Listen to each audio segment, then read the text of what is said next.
Hi everyone, তো দেখে নাও একটা মেকআপের টিউটোরিয়ালে তোমাদের সামনে আবার হাজির হয়ে গেলাম। তো আমি আর ফার্স্টে হেয়ার স্টাইলটা করে নিয়েছি, দেখতেই পাচ্ছিলে। তার হেয়ার স্টাইল কিন্তু যখন করছিলাম ঠিক তার আগে কিন্তু আমি স্কিন প্রিপারেশনটা করে রেখে দিয়েছিলাম।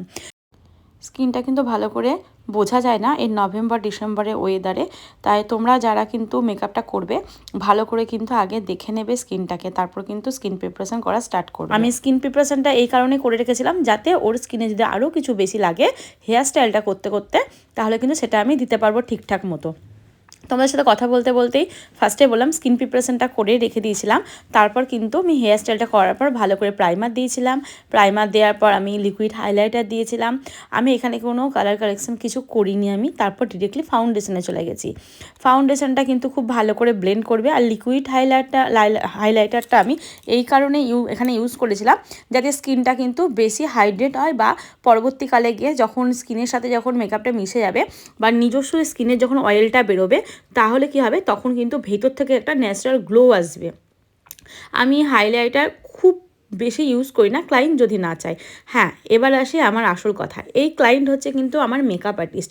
ও নিজে একটা মেকআপ আর্টিস্ট, তারপরেও বুক করেছে। আর দেখো বরকে কিন্তু আধা মেকআপ হয়নি, উঠে গিয়ে কিন্তু বরকে মেকআপ করছে না, কেননা বাড়ির লোকজন চলে এসছে, তো তখন কিন্তু ভালো লাগবে না। তার ওর একটা ব্লগেরও চ্যানেল আছে, সেই ব্লগের জন্য ভিডিও করে দিতে বলছিল আমাদেরকে। হ্যাঁ, এবার যেটা বলি, ও নিজেই মেকআপ আর্টিস্ট। আমি এই ব্রাইডকে সাজিয়ে ভীষণ স্যাটিসফাই, কারণ হচ্ছে ও নিজে মেকআপ আর্টিস্ট। ও জানে কতটা ফাউন্ডেশন কত কী দিলে ভালো হয়। তো আমরা নর্মালি কী হয়, যখন রিয়েল ব্রাইড সাজাতে যাই তখন কিন্তু নিজের মনের মতো করে করতে পারি না। এটা যত বড়ই মেকআপ আর্টিস্ট হোক না কেন, তারা কিন্তু বিয়ে ব্রাইড সাজাতে গিয়ে কিন্তু নিজের মর্জি কিন্তু কখনোই চালানো যায় না। ব্রাইড যেটা বলে সেটাই আমাদের করতে হয়, প্রত্যেক মেকআপ আর্টিস্টকেই। কিন্তু যেহেতু এই ব্রাইড কিন্তু নিজেই মেকআপ আর্টিস্ট, তার জন্য কি হচ্ছে, ব্রাইড কিন্তু বলেছিল তুমি তোমার মতো করো দিদি, মনের মতো।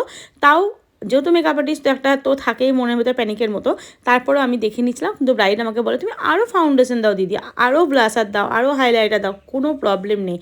যাই হোক, সাজিয়ে তো ভীষণ স্যাটিসফাই আমি। তো চলে মোটামুটি কথা বলতে বলতে আই মেকআপও কমপ্লিট হয়ে গেছে। কলকাটা আমি ছোট্টর ওপর করেছিলাম, কারণ ও একদম একটা রয়্যাল লুক চেয়েছিল যেখানে ওর সব কিছু থাকবে। তো দেখো মাথাতে মাথাপট্টি সবই করেছিল, জুয়েলারি পরাচ্ছি।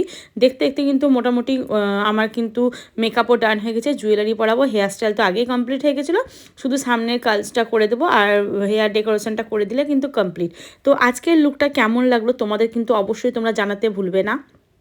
আর হ্যাঁ, স্কিন আগে প্রিপারেশনে কিন্তু স্কিনটাকে ভালো করে আমি ওয়াইপস দিয়ে মুছে নিয়েছিলাম। মুছে নেওয়ার পর কিন্তু একটা টোনার দিয়েছিলাম।